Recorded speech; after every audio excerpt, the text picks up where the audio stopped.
Hi students, today we will start a very important device. It is meter bridge. Uh, Before we go in detail about meter bridge, let us begin to understand what is the use of meter bridge. The first use I'll tell you, meter bridge is normally used in our lab, used to find unknown resistance. This is the best device. Unknown resistance. So with the help of meter bridge, you can find the unknown resistance, the resistance. The second one, this device is also used to find the resistivity, the resistivity.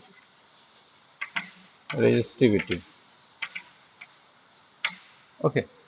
So if you look at the lab manual, meter bridge is used to verify series combination of resistance and parallel combination of resistance as well. तो हम लोग दोनों जगह use कर सकते हैं कहीं भी, लेकिन बेसिकली अगर आपसे पूछे what is the use of metre bridge, to find a known resistance, to find the resistivity of a material, ये दोनों काम आप मीटर ब्रिज से कर सकते हो। अब मीटर ब्रिज का नाम मीटर ब्रिज क्यों पड़ा? तो इसका बहुत ही सिंपल सा आंसर है कि मीटर ब्रिज में एक 1 मीटर का वायर होता है, 1 मीटर। जैसे A B is metre bridge wire, A B is meter bridge wire, meter bridge wire, okay. और इस वायर का जो लंबाई है, length of A B, this is 1 metre, 1 metre, that is known as it's a meter bridge. So 1 metre wire we are using in meter bridge. और उस wire के parallel हम एक मीटर स्केल भी लगाते हैं। तो आप देखे होंगे कुछ मार्क हमने एक सिंबॉलिकली दिखा दिया है, although there is not 100 division, but try to understand this is a 1 metre scale, ठीक मीटर ब्रिज वायर के पैरेलल। तो इस दो इंपॉर्टेंट चीज तो आप समझ गए। मीटर ब्रिज में जो मेन है वो 1 मीटर का वायर होता है और उसके पैरेलल में एक मीटर स्केल भी फिट होता है। अब ये जो वायर है वह एक वुडन फ्रेम पर या वुडन प्लैंक पर फिट होता है, मतलब उसको स्क्रू के द्वारा हम क्या करते हैं, फिक्स करते हैं। तो this metre bridge wire as well as metre scale, it is fitted on on an wooden plank. इसको हम एक लकड़ी के प्लैंक में फिट करते हैं। एक और चीज मैं यहाँ पे बता दूं, जो मीटर ब्रिज वायर है उसमें कौन सा मटेरियल हम लोग यूज करते हैं, किस मटेरियल का वायर है ये। So normally meter bridge wire is made up of alloy. Meter bridge wire, meter bridge BRIDZ. Meter bridge wire is made up of an alloy. alloy में आप दो नाम नॉर्मली यूज किया जाता है, एक है कॉन्स्टेंटेंट और दूसरा आप मैंगनीन यूज कर सकते हो, मैंगनीन।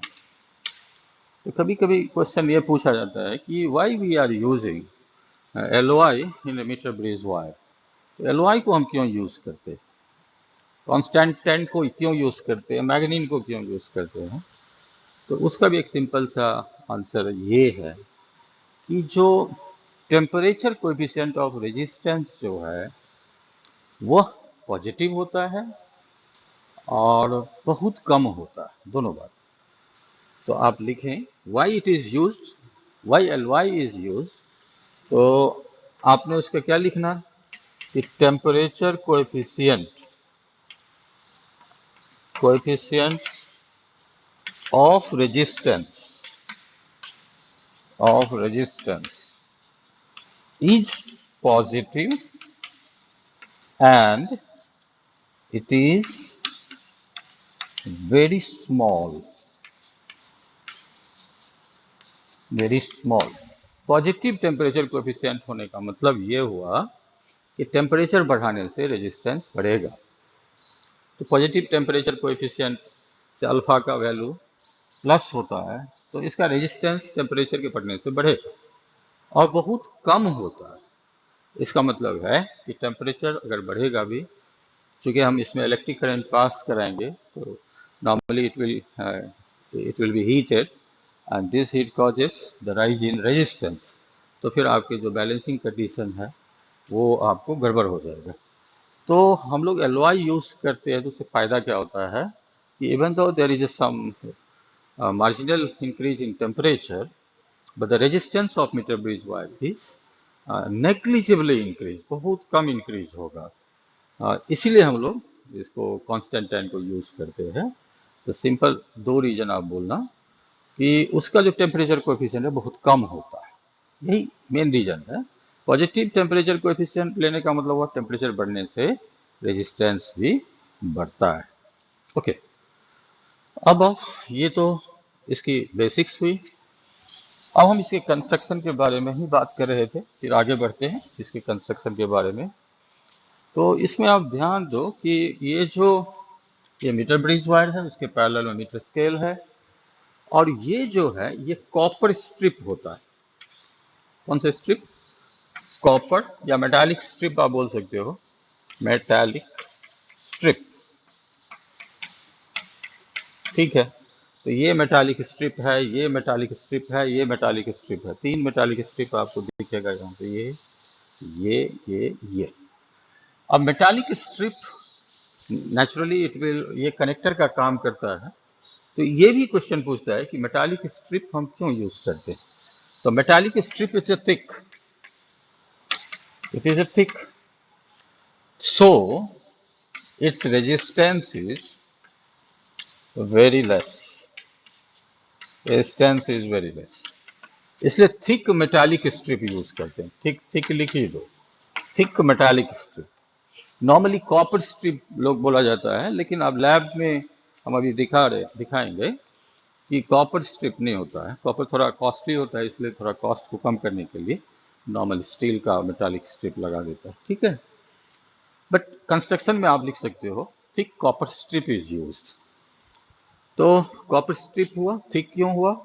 थिक होने से उसका रेजिस्टेंस काफी कम होगा। तो जो इंपॉर्टेंट फीचर हमने देखा, मीटर ब्रिज का नाम मीटर ब्रिज क्यों पड़ा? क्योंकि इसमें 1 मीटर वायर यूज होता है। वायर का मटेरियल क्या है? It is made up of an alloy. Example आप दे सकते हो या तो कॉन्स्टेंटेन या फिर manganin. This two alloy may be used in metre bridge wire. अब ये लेने का मकसद क्या था? तो मकसद ये था कि जो इसका जो टेम्परेचर कोएफिशिएंट है वो काफ़ी कम है। तो इसका मतलब है टेम्परेचर बढ़ने से इसके रेजिस्टेंस में बहुत ही कम बदलाव आएगा या नहीं के बराबर बदलाव आएगा। फिर अगला है कि हम लोग थिक मेटालिक स्ट्रिप क्यों यूज करते हैं। सारे एग्जाम में क्वेश्चन पूछे हुआ है। तो थिक मेटालिक स्ट्रिप यूज करने का एक ही मकसद है कि सर्किट के रेजिस्टेंस को ये ज़्यादा इफेक्ट नहीं करता है, क्योंकि थिक स्ट्रिप का रेजिस्टेंस काफ़ी कम होता है। ओके, अगला, अब चलो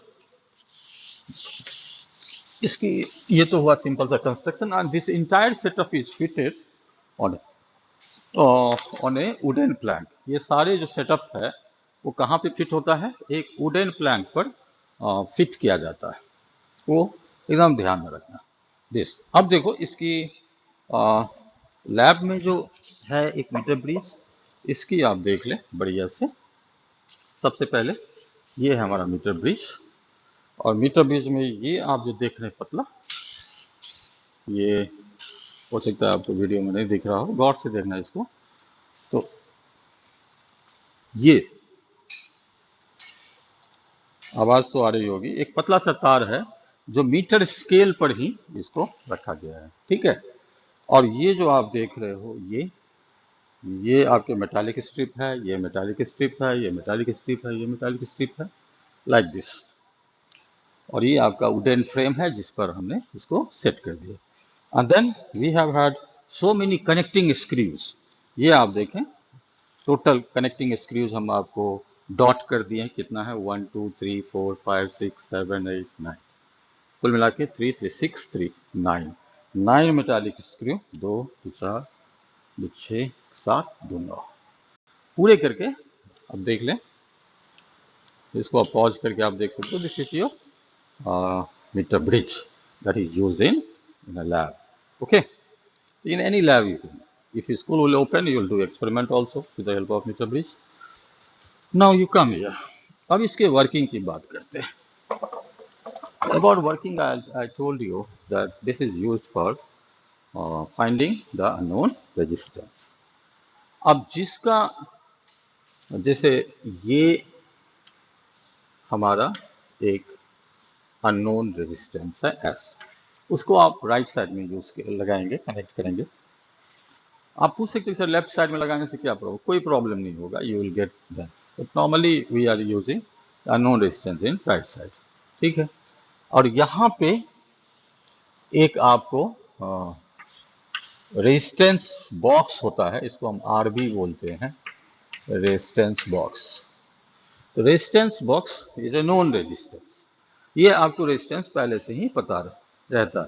as for example, so one box is not here. तो रेजिस्टेंस बॉक्स ये हुआ नोन रेजिस्टेंस, ठीक है। Resistance box, this is known, and this one is what? Unknown. Unknown. ये हमारे नोन है, ये रेजिस्टेंस पता है, ये रेजिस्टेंस हमको नहीं पता है। ये तो हुआ कनेक्शन की बात। फिर अब आप क्या करते हैं ना, इसको, ये जो मिडिल का स्क्रू है, इसको हम एक गैल्वेनोमीटर से जोड़ते हैं। दिस इज अ गैल्वेनोमीटर, और गैल्वेनोमीटर का जो एक एंड होगा वो जॉकी से जुड़ा होगा, इसको हम जे बोलते हैं, जॉकी। तो one and is connected with jockey, और जॉकी जो है वो वायर को टच करेगा, ठीक है। जॉकी क्या करेगा? Jockey will touch the wire. Okay, so what you have seen, this is entire circuit. Circuit is completed, but one thing is missing, कि हमने अभी तक इसमें इलेक्ट्रिकल सोर्सेस ऐड नहीं किया, ये तो सिर्फ कनेक्ट किया है। तो ए बी के क्रॉस ऊपर में तो हम नहीं ले जा सकते, नीचे से ही सर्किट हम बना लें। दिस इज योर सेल, इसको हमने एक सेल से पोटेंशियोमीटर वायर को कनेक्ट कर दिया। तो this is what you have seen, that ये जो है आपका पूरे सर्किट कंप्लीट हुआ। ओके, तो अब ये काम कैसे करता है? तो हाउ डज इट वर्क? तो पहला आप लिखें, this works at the principle of balanced Wheatstone bridge. ये जो है वो काम करता है किस पर? This works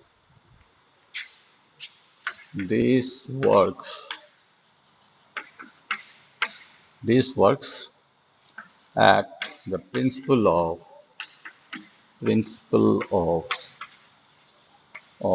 this is working, I am talking about working, principle of balanced Wheatstone bridge,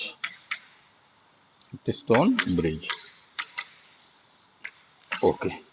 तो हम एक व्हीटस्टोन ब्रिज का एक छोटा सा डायग्राम बना लें। दिस इज 1, दिस इज 2,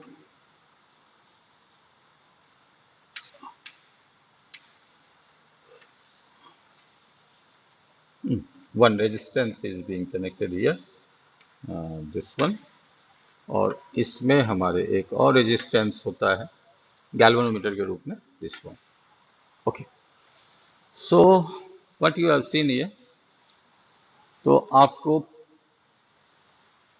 ये है आपको R, ये है S, और RS आप लिख सकते हो। This is your R, this is your S, okay. और ये जो बीच का जो है ये ब्रिज है, ये ठीक है। तो RS हो गया, आपको चाहिए P और Q। तो हम इसमें क्या करते हैं ना, हाँ एक जगह आप कहीं स्विच भी लगा लो तो ज़्यादा बढ़िया रहेगा। तो स्विच, सर्किट में स्विच लगाना बहुत ज़रूरी है। अब हम स्विच को क्या करते हैं ना, ऑन कर दिए। तो जब ऑन कर दिए तो क्या होगा कि आपको गैल्वेनोमीटर में कुछ ना कुछ डिफ्लेक्शन है। हाँ, इसको आपका सर्किट सही से कनेक्टेड है कि नहीं ये चेक करने के लिए हम क्या करते हैं ना, जो जॉकी है गैल्वेनोमीटर के साथ जुड़ा हुआ, उस जॉकी को हम लेफ्ट एंड के मीटर ब्रिज वायर से टच कराते हैं, तो उसका हम डिफ्लेक्शन नोट करेंगे। और फिर क्या करते हैं ना, इसको हम राइट एंड में भी टच कराते हैं, फिर डिफ्लेक्शन हम नोट करेंगे।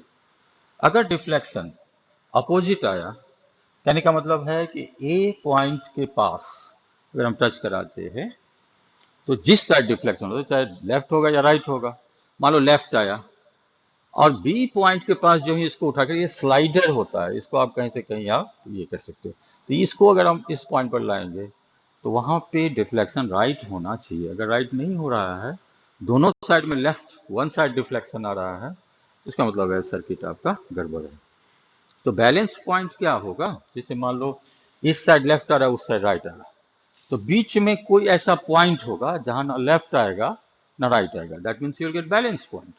और वो जो पॉइंट होगा वो आपको पता है कि वो उस कंडीशन में होगा कि जब इस पॉइंट का, यानी गैल्वेनोमीटर का जो कनेक्टिंग स्क्रू का जो पॉइंट है और इस पॉइंट का पोटेंशियल बराबर हो, यानी ब्रिज जो है वो बैलेंस हो। तो मान लो कि ये जो पॉइंट है हमको बैलेंस पॉइंट मिला। अब इस पॉइंट को थोड़ा शिफ्ट करेंगे तो फिर उसमें डिफ्लेक्शन आ जाएगा, जीरो डिफ्लेक्शन नहीं मिलेगा, लेफ्ट आएगा। फिर उधर थोड़ा उधर ले जाएंगे तो राइट आ जाएगा, और बीच में टच करा के रखेंगे तो जीरो डिफ्लेक्शन आएगा। So it will prove you that no current will pass through the galvanometer, and this is the condition for the balanced Wheatstone bridge. ठीक है, तो Wheatstone मान लेते हैं। अब असली बात है कि हमारा दो रेजिस्टेंस तो क्लियर है, R और S। ये लेंथ है आपको L सेंटीमीटर, ठीक। इधर का लेंथ हो जाएगा, कितना हो जाएगा बताओ, पूरे पूरे लंबाई कितने है भाई, 100 centimetre minus L, 100 centimetre minus. Okay, तो ये L सेंटीमीटर का, देखो L सेंटीमीटर का जो रेजिस्टेंस होगा वो हम उसको हम बोलेंगे P, और 100 माइनस L सेंटीमीटर का जो रेजिस्टेंस होगा उसको हम बोलेंगे Q। ओके, तो resistance of meter bridge wire, there's a portion, there's a L centimeter wire of meter bridge. The resistance, its resistance is P, and the remaining length has whatever resistance, that is Q. तो ये हो जाएगा P और ये हो जाएगा Q। Okay, so this is what you have seen. अब इसको ध्यान से देखें। अब हम इसको रेजिस्टेंस के टर्म में अगर बताएं तो एक चीज आपको मानना पड़ेगा, let us consider, let us consider that let us consider that that sigma is resistance of meter bridge wire of meter bridge wire per centimetre. ठीक है, तो हम यह मान लें कि सिग्मा जो है वह मीटर ब्रिज वायर के 1 सेंटीमीटर का रेजिस्टेंस। तो P जो रेजिस्टेंस है वो कितना सेंटीमीटर का, L सेंटीमीटर का है। तो L सेंटीमीटर वायर का जो रेजिस्टेंस होगा दैट इज कॉल्ड P। तो यहाँ पे हम लिख सकते हैं P बराबर क्या हो जाएगा, सिग्मा इंटू L, और Q बराबर क्या हो जाएगा, 100 minus L into sigma. Okay, तो P का भी वैल्यू मिल गया, Q का भी वैल्यू मिल गया। तो अब फिर से आप इसको देखें कि जो रेजिस्टेंस बॉक्स का नोन रेजिस्टेंस है वो R है, अननोन रेजिस्टेंस S है, P जो है वो L सेंटीमीटर का रेजिस्टेंस है, और Q जो है वो 100 माइनस L सेंटीमीटर का resistance. Now in balancing condition when bridge your balance तो आ ही गया, जब जीरो डिफ्लेक्शन आ रहा है, नल पॉइंट मिल रहा है, इसका मतलब इधर से करंट फ्लो नहीं हो रहा है। तो ये बाय ये यानी R by S is equal to P by Q। तो अब यही लिखें, since the meter bridge since the bridge is balanced since meter bridge is balanced means what? Balance means no current passing through the galvanometer, is balanced. Then P by Q is equal to R on S। Okay, तो आपको S निकालना है, तो S बराबर क्या होगा वो आप देख लो, तो मल्टीप्लाई कर लो, पी एस बराबर हो जाएगा R इंटू क्यू, तो S बराबर हो जाएगा R into Q by P. Okay, Q और P का वैल्यू आप डाल सकते हो, तो Q और P का वैल्यू डालो, तो क्या आएगा, तो Q क्या है, तो Q जो है वो है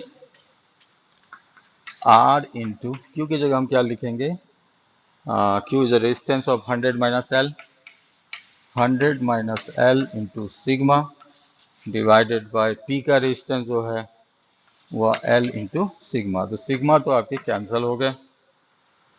तो कुल मिला के आपका जो फॉर्मूला बना वो ये बना, this you can do here.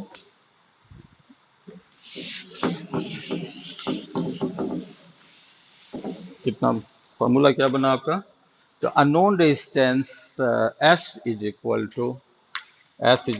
To ये हो जाएगा आपको R into 100 minus L divided by L।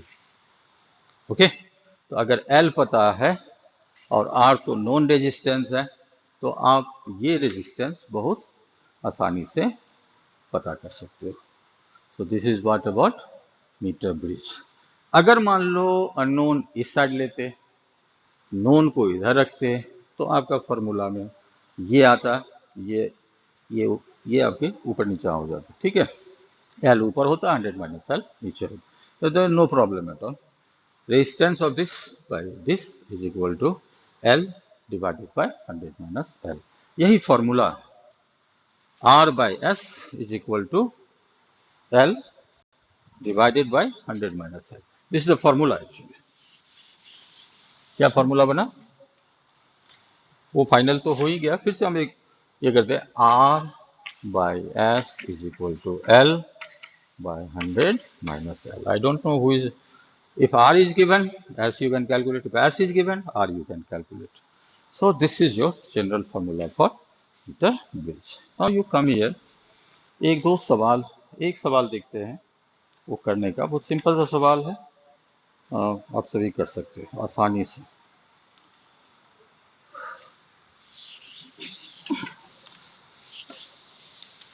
एक सवाल बहुत आसान है, वो हम लोग ले लेते हैं। मान लो कि ये x है, that means you are not knowing, और ये जो है वह 6 ओम है। ओके, और L का जो वैल्यू है वो 40 सेंटीमीटर है, L इज 40, ठीक है।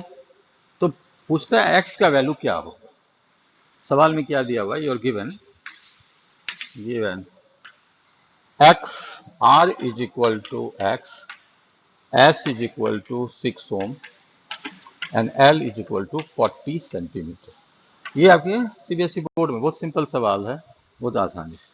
तो आपसे पूछा जा रहा है कि R का वैल्यू क्या होगा, तो आप निकाल सकते हो R बाई S, यही फॉर्मूला यूज करेंगे, L बाय 100 माइनस L, तो R है आपके x by 6 into 40, sorry into नहीं, इज इक्वल टू 40 बाय 60, ये कैंसल, तो x का वैल्यू हो जाएगा 4 ओम, ये भी कैंसिल हो जाएगा सारे।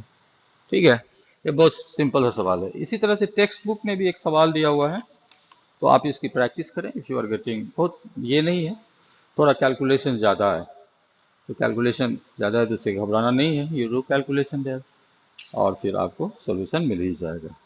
तो ये हुआ मीटर ब्रिज की एक ब्रीफ जानकारी। चलो, आज हम एक दो क्वेश्चन डील करेंगे मीटर ब्रिज के साथ। एक क्वेश्चन पहले आप देखें जो टेक्स्ट बुक में दिया हुआ है और हमको समझाना है आपको, by the use of Kirchhoff's voltage rule. और एक चार्जिंग ऑफ ए सेल की बात करेंगे। ओके,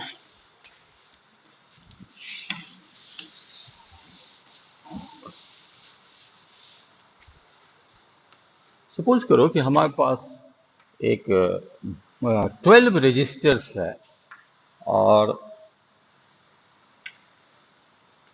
ये 12 रजिस्टर जो है वह आपको क्यूब के फॉर्म में, ठीक, थोड़ा ज़्यादा बड़ा हो गया ये, इसको थोड़ा पास कर लेते हैं। किसके फॉर्म में है? क्यूब के फॉर्म में। इसको क्यूब बना like this.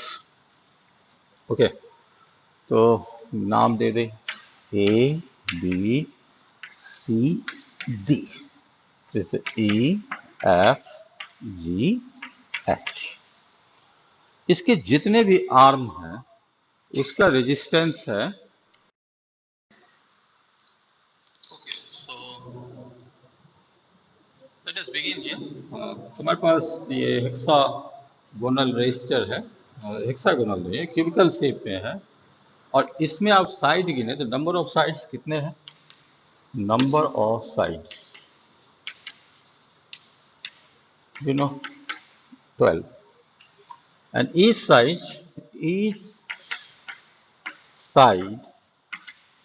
is of resistance R। Okay, सभी साइड का रेजिस्टेंस बराबर है और वो है R के बराबर। तो बोलते हैं what is equivalent resistance across the diagonal. Body diagonal बोलते हैं, तो डायगोनल भी दो तरह का आएगा, अक्रॉस द बॉडी डायगोनल। तो बॉडी डायगोनल हुआ ई एंड सी, या फिर इधर से आप देखें जी एंड ए, या फिर इधर से देखें H and D. E and C, तो what is equivalent resistance? R equivalent across E C, तो क्या बोलते हैं ना, बॉडी डायगोनल। ये वो आर इक्विवेलेंट अक्रॉस, ये आपको क्वेश्चन मार्क है, ये निकालने हैं आपको।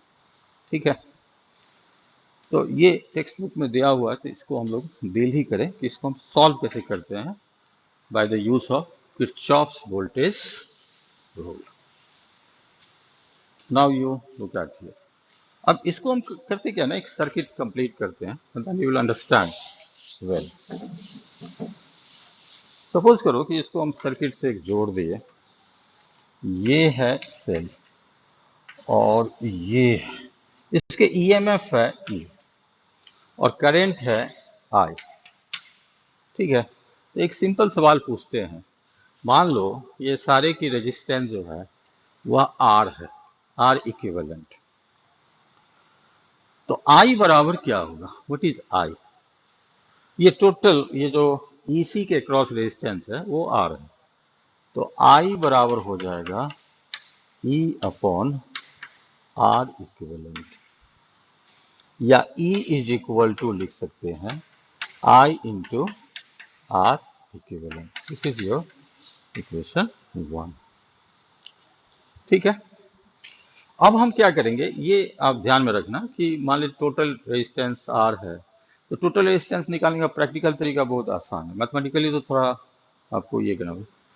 तो इसको प्रैक्टिकली क्या करते हैं ना, ये सारे के अक्रॉस करें, करंट मेजर कर लिए आमीटर लगा के, ईएमएफ पहले से ही पता है तो करंट मेजर कर लो, ईएमएफ 2 वोल्ट डाल करके देख लो कितना करंट फ्लो रहा है, और आप निकाल सकते हो आर इक्विवेलेंट बराबर क्या हो जाएगा, ईएमएफ डिवाइडेड बाय आर। तो लगभग आपको रेजिस्टेंस मिल जाएगा। ओम्स लॉ यूज करते हो ना, Ohm's law, V is equal to R है, V is equal to R. If you know V, if you know I, you can find R। तो practical तरीका आसान है, बट मैथमेटिकल तरीका कैसे करते हैं, लेट अस फोकस। तो let current I is coming at this point E। तो ये करंट जो है सिमेट्रिकली, आप देखेंगे A से C तक पहुंचने के लिए सिमेट्रिक डिवीजन होता है, हर एक जगह देखेंगे। जैसे यहां से करंट जाएगा 3 भाग में बटेगा, देख लो ध्यान से, एक इधर, एक इधर, एक इधर, ठीक। फिर जब ये करंट यहाँ जाएगा 2 भाग में बटेगा, ये करंट यहाँ जाएगा, ये भी 2 भाग में बटेगा, ये करंट इधर आएगा, ये भी 2 भाग में बटेगा। इसका मतलब ये हुआ कि the current is symmetrically divided. तो चलो I करंट अगर आया तो इधर से करंट कितना जाएगा, I/3, करेक्ट। फिर इधर से कितना जाएगा, सिमिलर, I/3, और इधर से कितना जाएगा, I/3, 3 बराबर भाग में बटा। जब I/3 पॉइंट ए पे आया तो कितना में बटा, 2 भाग में। तो ये क्या हो जाएगा, I/6, ये क्या हो जाएगा, I/6। अब ये I/3 F पॉइंट पे आया, ये भी 2 भाग में बटा, कितना आएगा, I/6, I/6। और ये I/3 इस पॉइंट पर आया तो ये भी 2 भाग में बटा, I/6, I/6, ठीक है। अब आओ तुम इस पॉइंट पर देखो, देख ले भाई, इस पॉइंट पर 2 ब्रांच से करंट आ रहा है, I/6 इधर से आ रहा है, I/6 इधर से आ रहा है, ठीक है। तो नेचुरली एक तीसरा ही रास्ता है जाने का।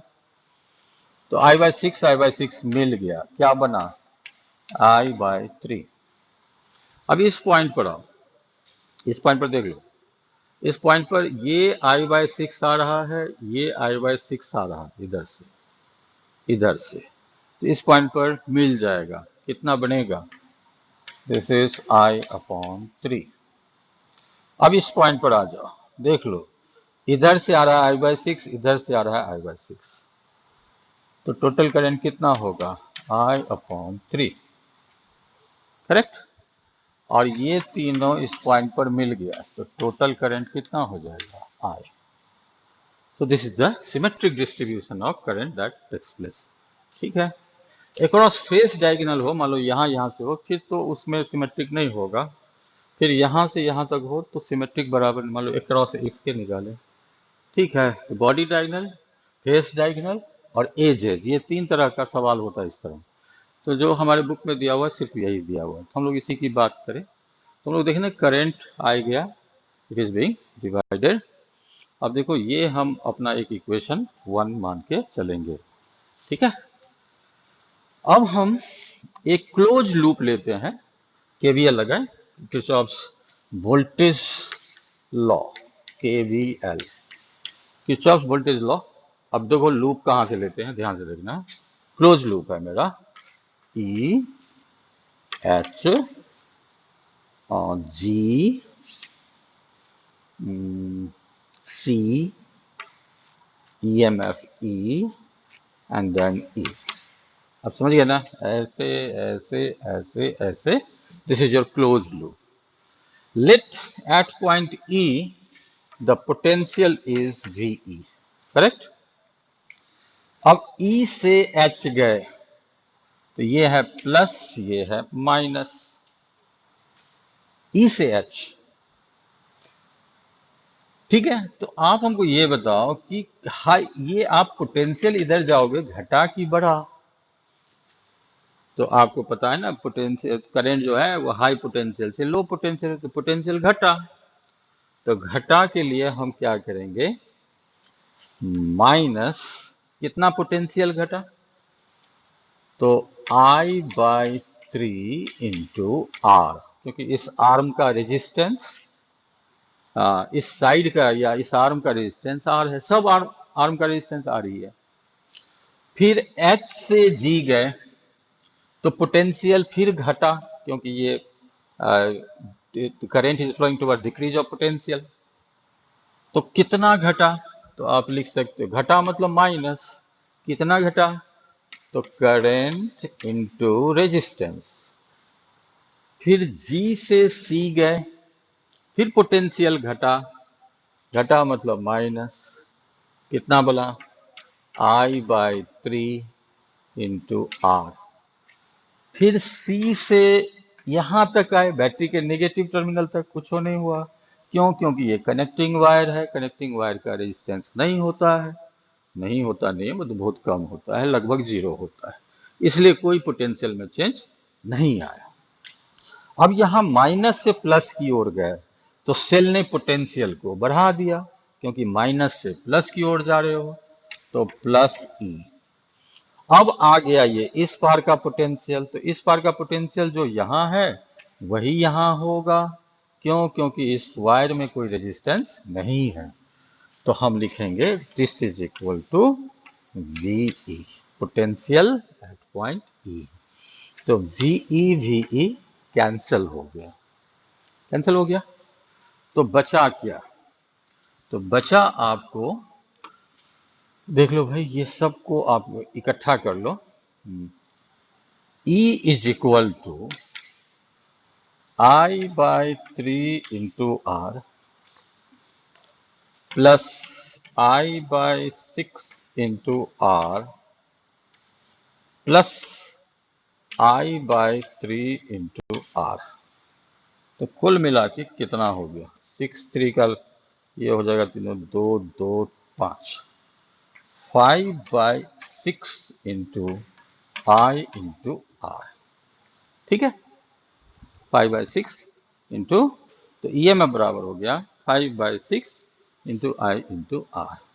आपने EMF का शुरू में ही एक फॉर्मूला डाल दिया था, तो EMF के जगह हम ये लिख दें, तो EMF के जगह अगर आप ये लिख दोगे तो क्या मिलेगा, EMF के जगह हम लिखेंगे I into R equivalent is equal to 5/6 into I into R. तो I ने I को कैंसिल किया, so what is left, R equivalent is equal to 5/6 into R। ठीक है, अगर हर एक आर्म 1 ओम का है तो इक्विवेलेंट रेजिस्टेंस हो जाएगा 5/6 ओम। अगर हर एक आर्म जो है वह 2 ओम का है तो वो हो जाएगा 10/6। अकॉर्डिंगली आप इसको सॉल्व कर सकते हो। ठीक है, तो ये जो करंट का डिवीजन होगा, ये बराबर बराबर डिवीजन तभी होगा जब सभी आर्म के रेजिस्टेंस आपने बराबर लिया। जब बराबर नहीं लिया तो फिर करंट को बराबर आप डिवाइड नहीं कर सकते हो। तो ये थोड़ा कंपैरेटिवली इजी है, सिमेट्रिक है, इसलिए इजी है। तो प्लीज़, लेकिन अगर आप एज के थ्रू मान लो ये बैटरी को वहाँ ना कनेक्ट करके यहाँ करते तो फिर इसके रेजिस्टेंस अलग होता, अगर उसको कनेक्ट करके यहाँ कर देते तो इसके रेजिस्टेंस अलग होता। Okay, so thank you very much, आज के लिए इतना ही। और नेक्स्ट टाइम हम आपको जो अगला वीडियो डालेंगे वो पोटेंशियोमीटर का डालेंगे। Thank you.